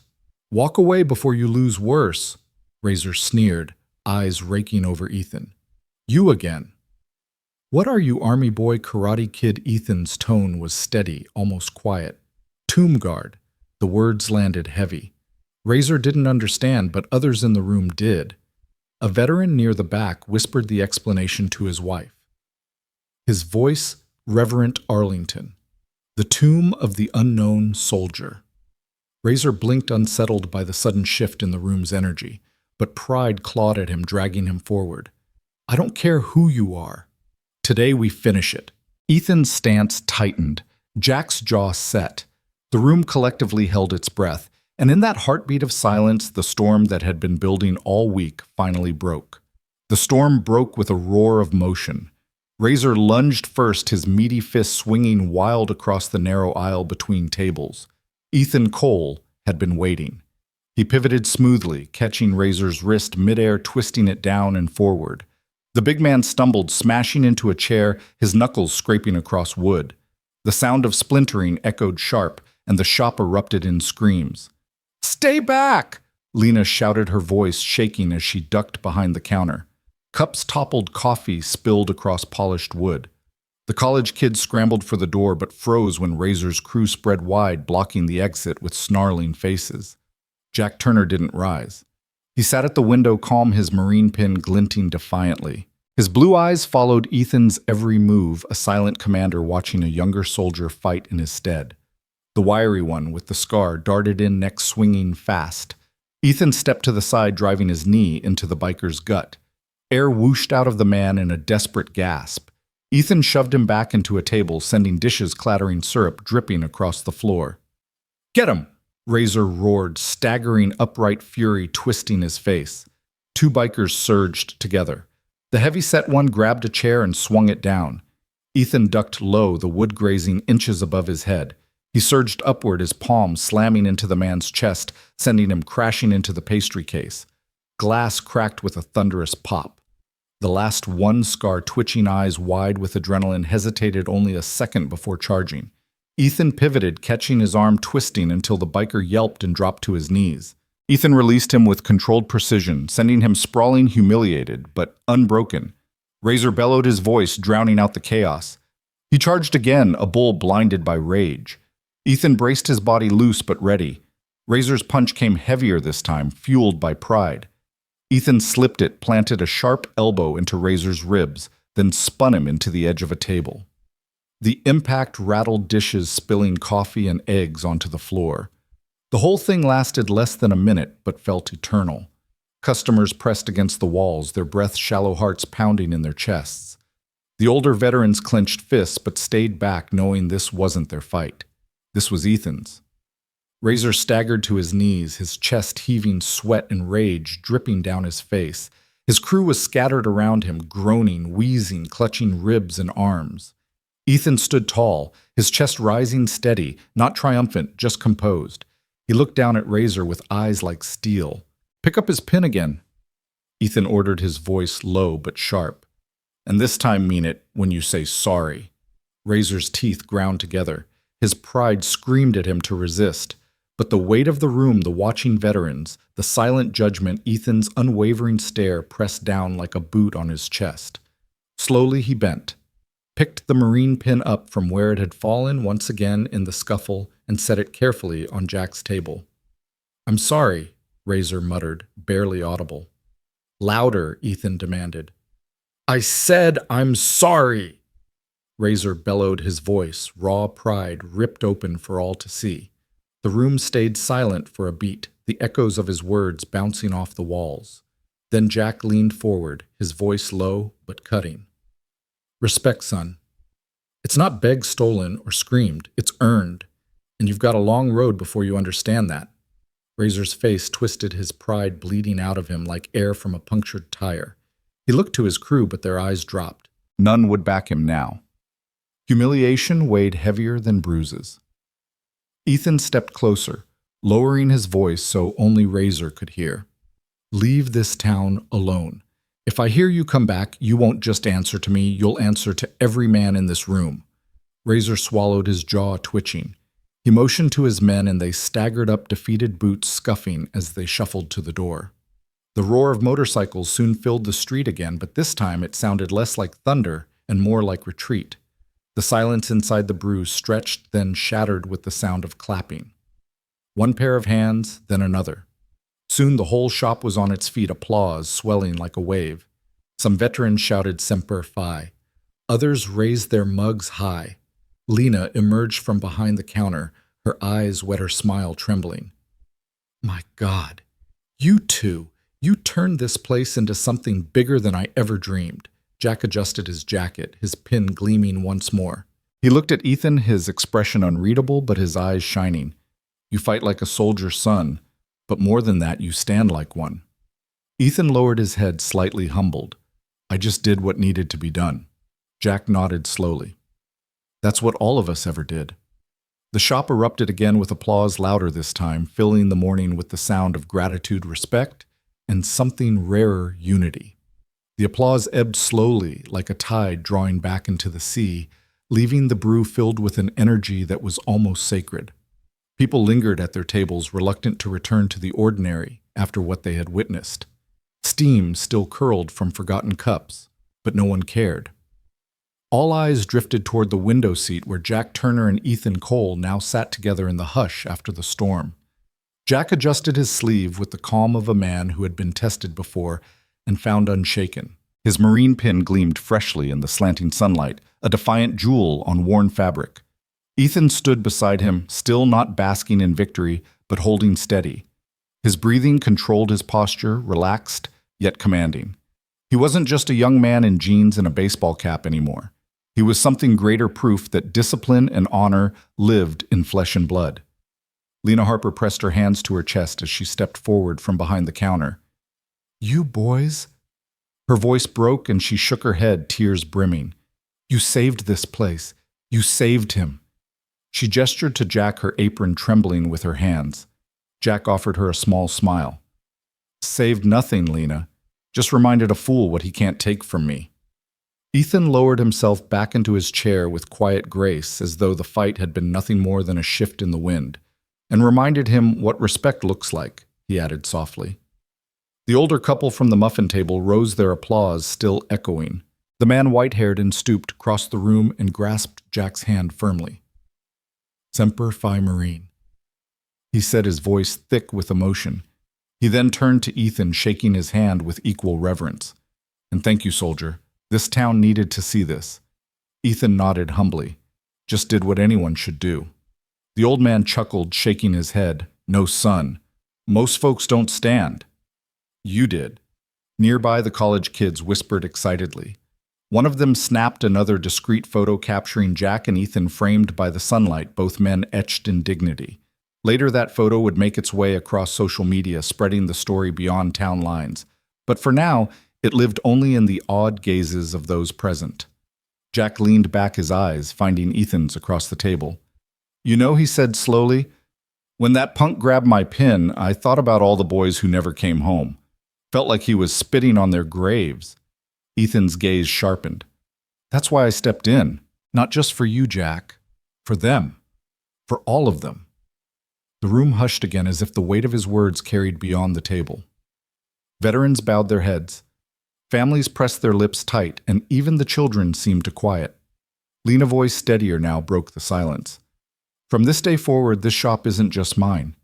It's yours too. All of you. This table, she tapped it firmly, will always be reserved for honor. Applause rose again, not thunderous, but warm, swelling with gratitude. Ethan took a sip of his coffee, then set it down carefully. I'm not much for recognition, he admitted, his Texas drawl soft.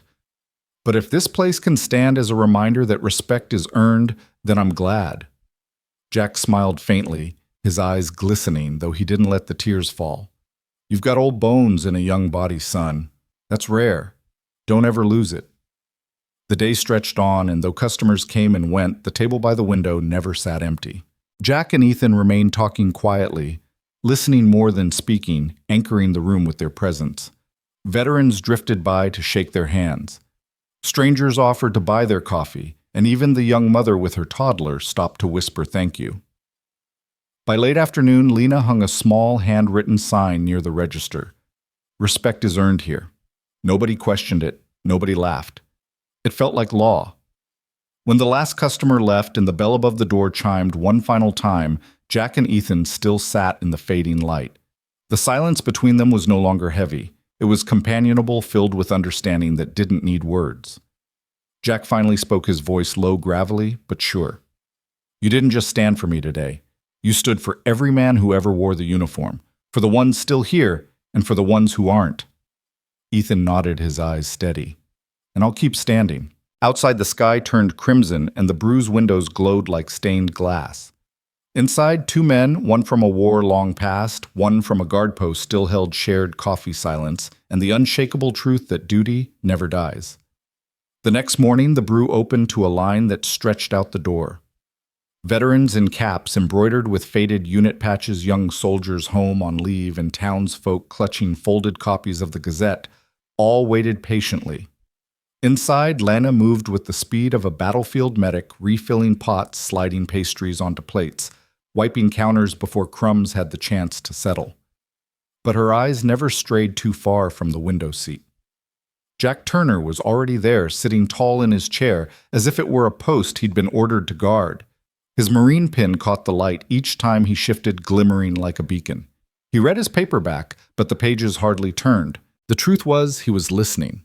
Listening to the whispers, to the stories, to the way the town seemed to breathe differently now that respect had a place to live. Across from him sat Ethan Cole, quieter than usual, his baseball cap pulled low. His coffee cooled untouched beside him. His mind wasn't in the shop, it was back at Arlington. He pictured the black mat under his boots, the click of his rifle, the unbroken cadence of 21 steps. Precision, discipline, silence. And yet somehow, what had happened here at the brew felt just as sacred. Not your usual mood, Jack observed without looking up from his book. Ethan blinked, then smirked faintly. Guess I was thinking about the tomb. Jack set the book down, his one hand resting lightly on the table. Tell me. Ethan hesitated. Most people asked with idle curiosity. Jack asked with the weight of someone who understood. Every shift we repeat the same pattern. 21 steps, pause 21 seconds, turn, repeat. Rain, snow, hurricanes. It doesn't matter. Perfection every time. People think it's ceremony. It's not. It's a promise that those soldiers aren't forgotten. Jack's eyes softened. And when you stood up to Razor, it wasn't just about me. It was about keeping that promise. Ethan nodded slowly. Yeah, because when he threw your pin on the floor, it felt the same as spitting on their memory. Jack exhaled through his nose, the sound sharp but full of pride. That's what makes you different. Most men fight for themselves. You fight for meaning. Lena approached, then sliding fresh mugs onto the table. You two and your heavy talk, she said with a wry smile. Scaring off half my customers. Jack chuckled. Looks to me like you've got more customers than ever. She glanced around the crowded shop. You're not wrong, but this place feels different now. It's not just a coffee shop, it's a gathering place. Her eyes glistened. A place where folks remember what matters. The door chimed, and in walked an older man in a faded army jacket, his cane tapping against the floor. He paused when he saw Jack and Ethan at the window. With effort he straightened, then gave a crisp salute. Jack blinked, surprised. Slowly, he returned the gesture with his one arm steady and firm. Ethan followed suit, his hand snapping to his brow in perfect form. The old soldier lowered his hand, tears in his eyes, and shuffled to a nearby table. The room stayed hushed for a moment, the weight of the exchange sinking deep. Ethan leaned closer. You see what's happening here, Jack? Jack raised an eyebrow. Enlighten me. This isn't about Razor anymore. It's about people remembering, about respect being contagious. Jack's mouth curved into the faintest smile. Contagious, huh? Haven't heard a better disease. The two men shared a quiet laugh, breaking the heaviness. As the morning wore on, more veterans arrived. Some wore medals pinned to their jackets. Others carried only the weariness of memory in their eyes. Each one gravitated toward the honor corner. They shook Jack's hand, clapped Ethan on the shoulder, told stories they hadn't told in years. The brew rang with laughter, clinks of mugs, and the occasional silence when words caught in throats. By noon, Lena could hardly keep up, but she wouldn't have traded it for the world. She moved past Jack and Ethan once more, pausing long enough to say, "You two have given this town something it didn't know it needed." Jack tapped the table lightly with his knuckles. "We didn't give it, we just reminded it." Ethan nodded, his eyes distant. "Respect isn't dead, it just needs a place to live."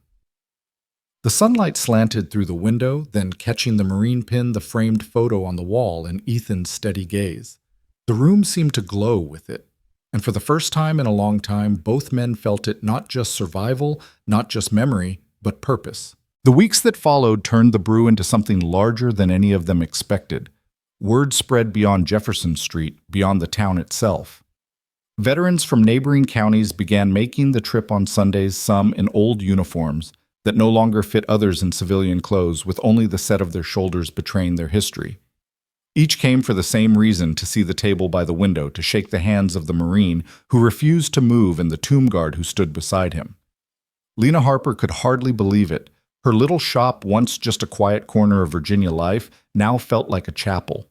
The photo she had framed of Jack Turner and Ethan Cole was joined by more snapshots of veterans gathered, arms around each other, stories spilling from lips long sealed. She arranged them into a section she christened the Honor Corner, and soon customers paused before it like pilgrims at a shrine. On one particular Sunday, the brew was packed wall to wall. The murmur of conversations was thick, mugs clinked constantly, and the smell of coffee blended with the buttery sweetness of pastries.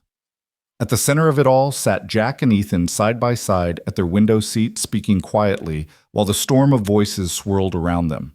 Jack tapped the table with his good hand, his marine pin catching sunlight in sharp flashes. "Never thought I'd see the day," he muttered half to himself. Ethan tilted his head. "See what?" Jack gestured around at the room. Veterans laughing, young people listening intently, Lena bustling with energy. "This, a town remembering what service means. We used to come home from war to silence, sometimes shame. Now look at this." "They're listening." Ethan followed his gaze, and a faint smile tugged at his lips. "Maybe they just needed a reminder." Jack nodded slowly. "And maybe you were that reminder." Before Ethan could answer, a voice cut through the room. To the Marine, an older Navy veteran shouted, raising his mug. And to the guard. The room erupted in cheers, mugs lifted, hands clapping. Jack rolled his eyes but couldn't hide the warmth in his expression. Ethan shook his head with a quiet chuckle, clearly uncomfortable but deeply moved. As the noise settled, a young reporter from a regional paper approached. Unlike the Gazette's small-town write-up, this one wore a polished blazer, a recorder clipped to her notebook. "Gentlemen," she said, her voice professional but respectful. "We've been following your story. Folks are saying the brew has become a gathering place for veterans across the state. Do you see yourselves as symbols now?" Jack barked a laugh. "Symbols? I'm just an old man drinking coffee where I always have." Ethan leaned forward, his voice calm but firm. "We're not symbols, we're reminders. Respect isn't just for the battlefield or the cemetery. It's for every place we live.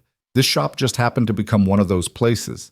The reporter scribbled quickly, clearly struck by his words. "And what do you say to young people who look up to you both after what happened?" Jack's blue eyes sharpened. "I'd say don't wait for a fight to show respect. Earn it in the way you live, the way you treat others. Don't be like Razor thinking fear makes respect. It doesn't. Courage does," Ethan added quietly. "And discipline. Without it, courage burns out too fast." The reporter thanked them and left the room buzzing even louder now. When the crowd thinned later that afternoon, Jack and Ethan remained at their post. Lena approached with 2 slices of pie on the house. "For my boys," she said with a smile. Jack smirked. "Careful, Lena. Folks are going to start thinking you like us. I'm more than like you, she shot back. You've turned this place into something alive, into a home. Ethan lifted his fork, eyes glinting. A home built on respect. Jack raised his coffee mug. To respect, then. Their mugs clinked, pie plates clattered, and the brew hummed with a warmth that couldn't be bought. But as the sun dipped lower, casting long shadows across the street, Ethan's gaze lingered outside. Somewhere out there, Razor and his crew still brooded. Somewhere pride still burned like a wound. Jack noticed the look and followed it. His voice was steady when he spoke. They'll come back. Maybe not tomorrow, maybe not next week, but they'll come. You ready? Ethan's jaw tightened, but his eyes were resolute. Always. The two men sat in silence as the last rays of sunlight caught the marine pin glinting like a promise. The town had found honor again, but honor always demanded vigilance. The brew had grown louder every Sunday, but this time the atmosphere carried something different anticipation, as though the town braced itself for whatever might come next. The Gazette's story had reached beyond county lines, and now veterans from hours away pulled up in battered pickups, old sedans, even on motorcycles that weren't Iron Reaper colors. They came not to start trouble, but to sit to listen to, shake the hands of two men who had stood their ground when no one else would. Jack Turner arrived at the window table as always, his jacket pressed, his marine pin glinting like it had been polished just that morning. He carried his old book, though he didn't open it. More and more he found himself watching instead of reading, watching the way people entered the brew. Now heads higher voices, steadier kids tugging at sleeves to whisper, "That's him." Ethan Cole came in a few minutes later, his steps unhurried but sure, the same baseball cap pulled low. He sat across from Jack, and together they formed an anchor in the storm of voices. "You see all this?" Jack asked, gesturing at the crowd. Ethan scanned the room. Veterans clasped shoulders. Young men leaned forward eagerly. Lena hustled with a smile brighter than ever. "Yeah," he said quietly. "Feels like more than a coffee shop now," Jack smirked. "That's because it is. You lit a fire in people. Made 'em remember that respect ain't just a word." Ethan shook his head. "I didn't light anything. I just refused to let that pin hit the floor." Jack's eyes softened. "Sometimes that's all it takes." The door chimed then, and the room quieted as though on cue. A tall man in a press suit entered, carrying himself with the confidence of someone used to command. His hair was silver at the temples, his bearing unmistakably military. He scanned the room, spotted Jack and Ethan, and made straight for their table. "Gentlemen," he said, extending his hand first to Jack. "Colonel Whitaker, retired Army. I've heard your story, wanted to shake your hands myself." Jack gripped his hand firmly. "Just an old Marine holding his seat, Colonel." Whitaker chuckled, turning to Ethan. "And a tomb guard who reminded the rest of us what discipline looks like. You men did more in 60 seconds than some speeches do in 60 years. Ethan flushed, slightly uncomfortable with the praise. "We just did what was right, sir." The colonel nodded, his expression grave. "And that's why it matters." He leaned closer, lowering his voice. "But word is Razor's been stirring again. He's telling anyone who'll listen that he'll take back his pride." "You be ready." Ethan's jaw tightened. "We will." Jack met the colonel's gaze, his eyes steady. "We don't go looking for fights, but if it comes here, we'll finish it again." Whitaker gave a satisfied nod, clapped each man on the shoulder, and moved on to greet other veterans. The room buzzed with his presence, but the warning lingered heavy at the window table. Lena arrived with fresh mugs, setting them down with a firm hand. "Don't you two let that fool back you into fear. This place is stronger than him now." Jack gave her a small smile. "Stronger because of you, Lena. You kept pouring coffee even when mugs were flying." She blushed, but waved him off. "I wasn't about to let a bully shut down my shop." Ethan sipped his coffee, his eyes scanning the street outside. "Bullies always come back. Question is when." Jack leaned forward, his voice low. "Then let 'em. We'll stand again, side by side." The words carried weight, binding them like an oath. By late afternoon, the brew emptied slowly, leaving only a handful of veterans swapping stories in the corner. The photo wall had grown. Lena had hung 2 new frames that morning, one of Colonel Whitaker with Jack and Ethan, another of the packed house of veterans raising mugs together. As the light faded and shadows stretched long across the street, Jack and Ethan lingered, their reflections mirrored faintly in the window. You know, Jack said, his voice thoughtful, I thought my war ended 50 years ago. But it didn't. It just changed battlefields. Now it's fought in rooms like this against men like Razor for things that don't make the history books. Respect, honor, dignity. Ethan nodded, his gaze steady. Then we'll keep fighting, because some lines are worth holding forever. Outside, a motorcycle engine revved faintly in the distance, its growl fading into the night. Both men heard it. Neither flinched. Sunday dawned gray and heavy clouds rolling low over the town like a warning. The streets were quieter than usual, church bells ringing through the mist, shopkeepers unlocking their doors with glances over their shoulders. Everyone had heard the same whispers that Razor and what was left of his crew were coming back. Whether rumor or fact, no one knew. But the brew braced itself all the same. Inside, the air was thick with expectation. Veterans filled their usual places, cups steaming before them, their eyes flicking constantly to the door. Families came too reluctant to stay home, wanting to show solidarity, to be present should anything happen. The honor corner on the wall seemed to glow with its framed photographs, the faces of Jack Turner and Ethan Cole staring back with steady resolve. Jack sat at the window table, posture as rigid as ever. His marine pin gleamed defiantly on his jacket, polished until it caught the weak light outside. He turned the pages of his book, though he wasn't reading. His ears listened to every scrape of chair, every hush of breath. The years hadn't dulled his instinct. They had sharpened it. Ethan entered quietly, the bell over the door jangling too loud in the tense room. All eyes turned toward him. He nodded once, wordless, and crossed to Jack's table. His cap was pulled low, his stride steady, his frame coiled with control. He sat scanning the street outside through the wide glass pane before speaking. Feels different today, Ethan said softly. Jack's blue eyes shifted from his book. That's because it is. Folks are waiting for something. You think he'll show? Jack sipped his coffee. Men like Razor. They can't stay quiet. Pride don't let 'em. Question is whether he comes for revenge or for respect. The words hung between them like the smoke of a battlefield. Lena bustled by, tray in hand, though her usual cheer was muted. She set down fresh biscuits for them both. Eat, she insisted. You fight better on a full stomach.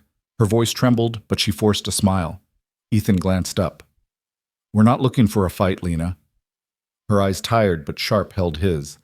Sometimes, son, the fight comes looking for you. The bell over the door chimed again. Conversation froze mid-sentence. Forks halted mid-air. Boots struck the floorboards, loud, deliberate, each step daring the room to breathe. Razor filled the doorway once more, his bulk shadowing the morning light. His leather jacket hung heavy with rain, his shaved head glistening under the lamps. Behind him came three others, different faces, this time rougher, meaner, recruited to replace the ones who hadn't dared return. Gasps rippled through the crowd. A child whimpered softly until his mother pulled him close. Razor's gaze locked instantly on the window table. Thought I was finished. His voice was gravel, scraping the silence raw. Thought you could humiliate me and I'd just vanish. Jack set his book down carefully. His hand brushed his marine pin once, then stilled. He looked up, calm eyes piercing. You humiliated yourself, son. All I did was sit. The room stirred, whispers rushing like wind through dry grass. Ethan stood slowly, pushing his chair back with the scrape of inevitability. His movements weren't fast, but deliberate, measured, each one a silent drumbeat of discipline. He faced Razor, his hands relaxed at his sides, but his presence radiated control. You had your chance, Razor, Ethan said evenly. You lost. Walk away before you lose more, Razor sneered, teeth flashing. You again. You think you can keep embarrassing me in front of everyone? You think this town belongs to you? Ethan's voice sharpened, cutting through the air. This town doesn't belong to me. It belongs to respect, something you'll never understand. Razor's new crew shifted, restless, eager for violence. Razor cracked his knuckles, his rage plain. Respect. I'll show you respect on your knees. Jack rose, then slower but steady, his chair creaking under his weight. The room held its breath. With only one arm, he adjusted his jacket, his eyes fixed on Razor. His voice came low, iron hard. You're not the first bully I've faced, boy. And you won't be the last. But every one of them learned the same thing: you can't break a man who already gave everything. The words struck the room like a bell vibrating in the silence. Veterans nodded solemnly, their eyes fierce. The younger townsfolk swallowed their respect deepening in their chests. Ethan stepped forward, his stance ready. Last chance, Razor. Leave. Now. Razor snarled, fury boiling over. No more warnings. He lunged, and once again the brew braced for 60 seconds that would decide everything. Razor lunged with the fury of a cornered animal, his boots pounding across the hardwood. The room gasped as if the air had been punched from it. Ethan Cole met him head-on, his movements calm, precise, like water finding its path. Razor's fist swung heavy, but Ethan slipped aside, guiding the arm down and across with practiced ease. The big man stumbled, smashing into a chair that splintered beneath his weight. "Stay down," Ethan said sharply, his voice firm but controlled. But Razor wasn't listening. Pride had swallowed reason. He scrambled back to his feet, spit flying as he barked, "I'll kill you!" His new crew surged forward with him, 3 men hardened by the road and drunk on loyalty.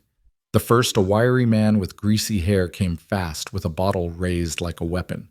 Ethan sidestepped the glass, shattering against the counter in a rain of shards.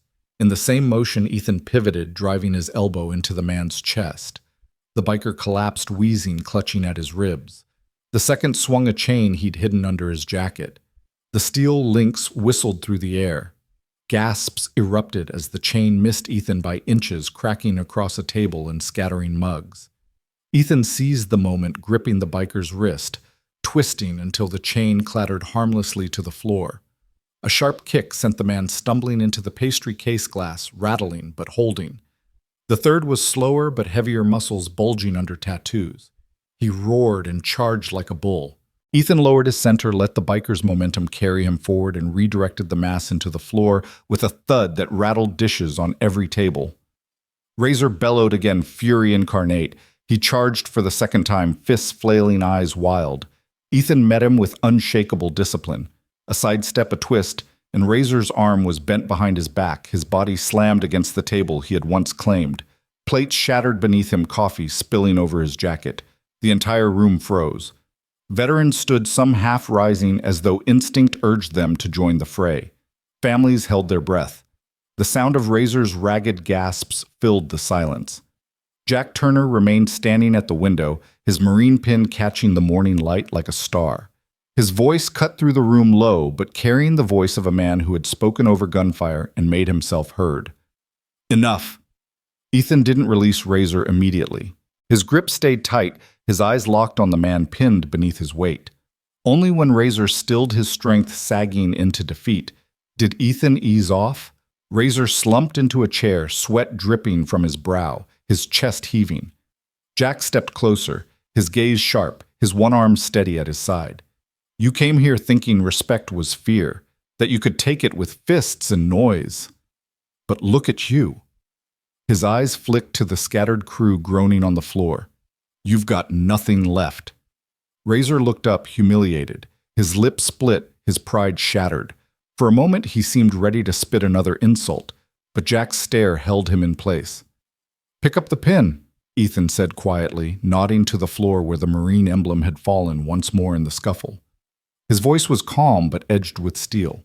"Pick it up, put it back, and say the words like you mean them." The room was silent, but for the clink of glass settling and the soft hum of the espresso machine.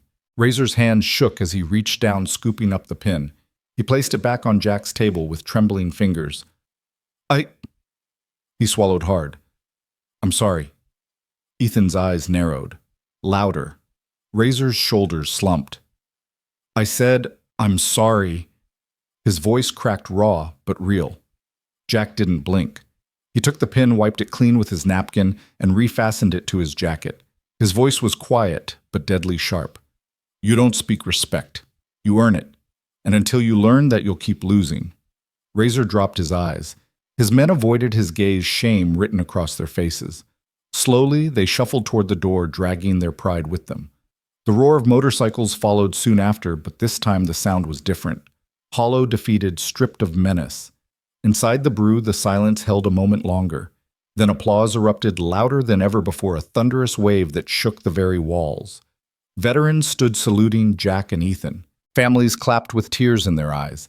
Even Lena, usually composed, wiped her cheeks as she raised a mug high. Ethan lowered himself back into his chair, breathing even his composure unbroken.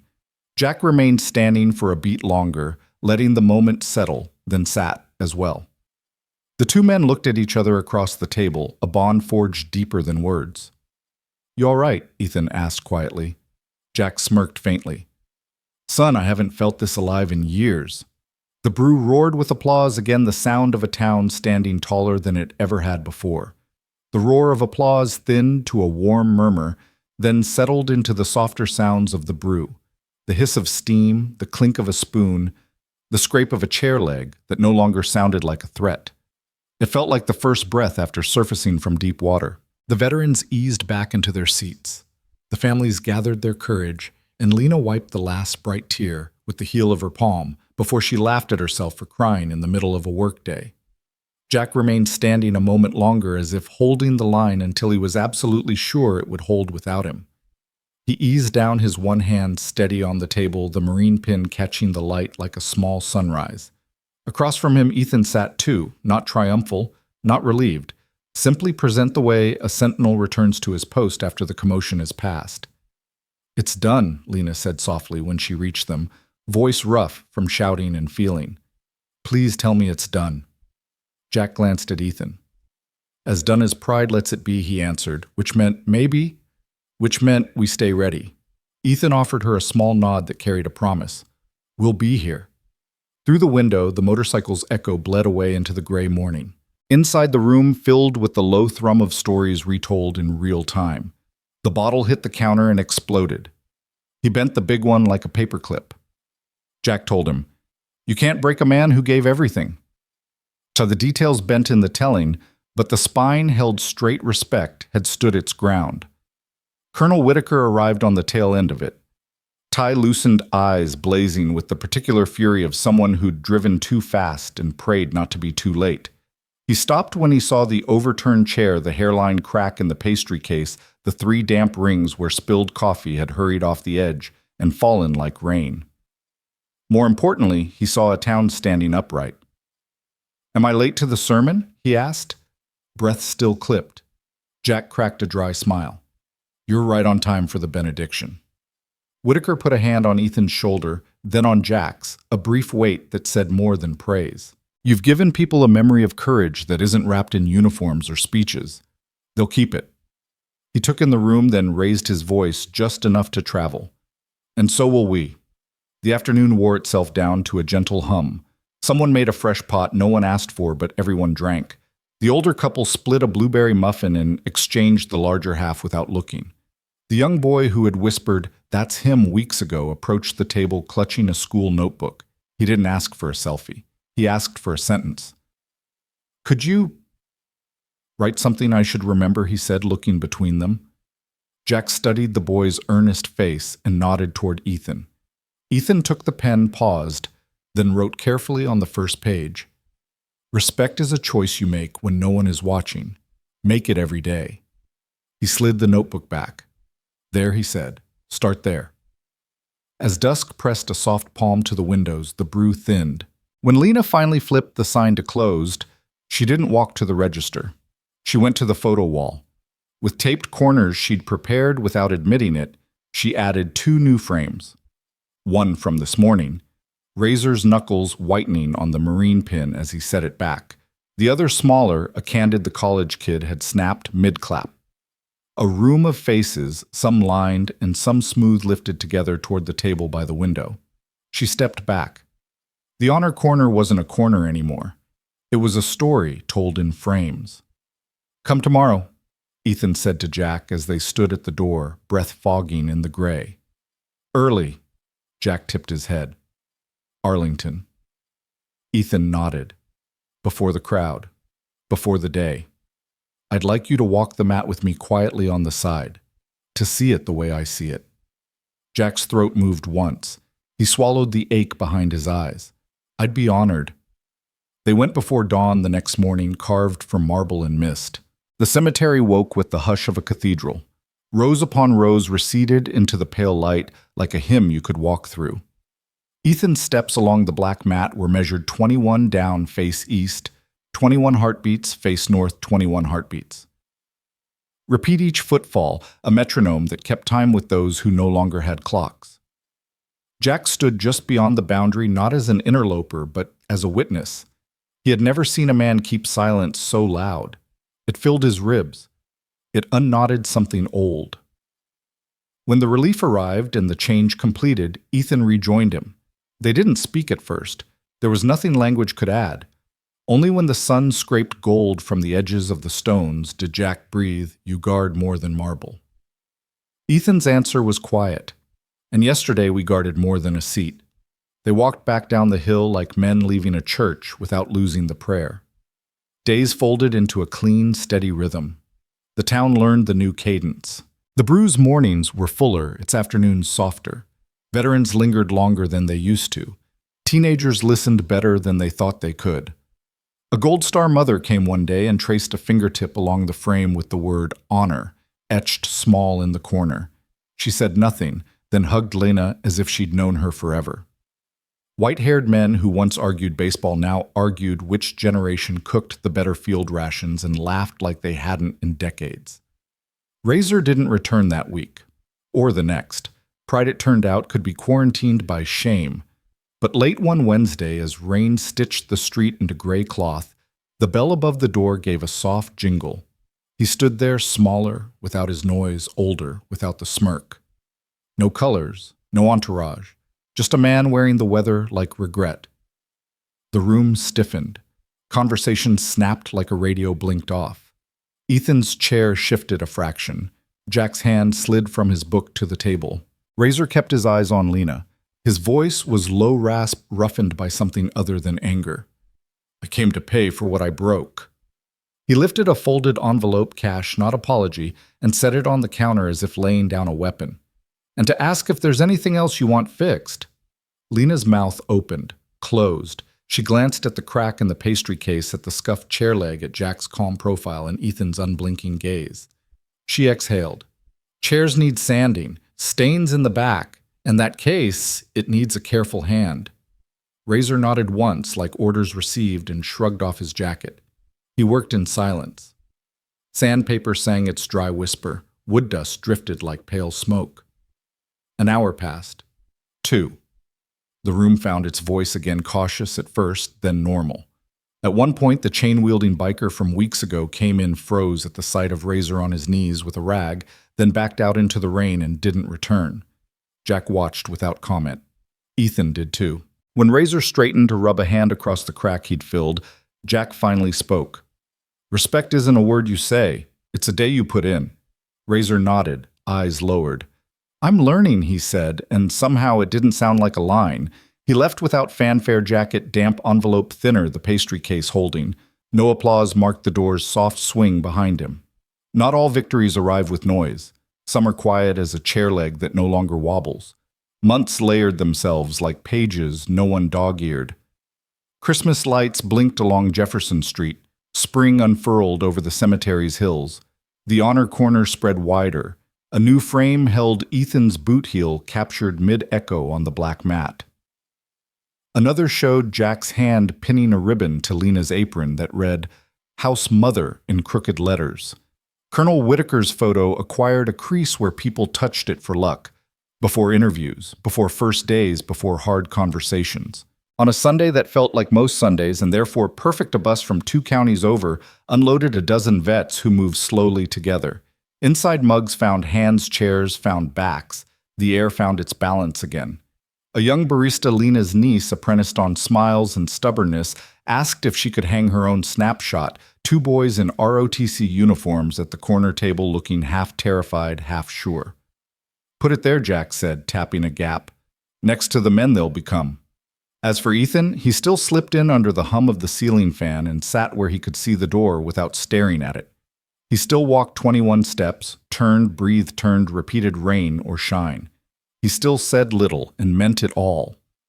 Jack still chose the window seat where light made steam look like a benediction, and read his battered book more slowly than the man he'd been once could have tolerated. He underlined a line about bridges outlasting the men who built them and smiled at the presumptuous hope of it.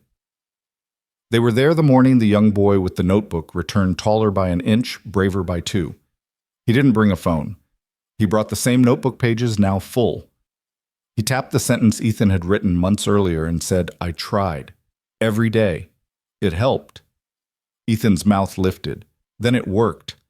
Jack looked from the boy to the room to Lena at the register to Whitaker by the door to a table of strangers who weren't strangers anymore. He thought of a jungle so green it had choked him with life as it tried to kill him. He thought of Arlington's hush. He thought of a pin dropped on hardwood of hands that caught it, of a town that chose to keep standing. Funny Jack said at last, voice soft enough to make people lean in. "I spent years thinking duty ended when the war did. Turns out the war was only one place to practice it." Ethan nodded. "The rest is the job." "What job is that?" the boy asked, earnest, eyes wide. "Showing up," Jack said. "Standing guard," Ethan added. At the tomb, the boy asked. Ethan's eyes moved across the room to the window, to the wall of faces, to the battered table that had become an altar. "Everywhere," he said. Morning light slid through the glass and settled on the marine pin on the framed photo where Ethan's cap cast a shadow he couldn't see on Lena's hand steady over a mug. The bell over the door chimed and admitted another breath of town. Outside, a motorcycle rolled past and didn't slow. Inside, no one flinched. The Brew wasn't a coffee shop anymore, not only. It was a post. It was a promise. It was the place a community learned and kept learning that honor isn't marble and silence alone. Sometimes it is hands and chairs and a pin that keeps finding its way home. Sometimes it is a young soldier and an old Marine nodding once and meaning, "We will be here." And when the quiet returned, it didn't feel empty. It felt held. If you like the story, consider sending a super chat to help bring more similar stories. Now click on the video on the screen to hear another story that is equally powerful and compelling, with courage, sacrifice, and a choice that makes you question everything you know about duty and justice. Click on the video.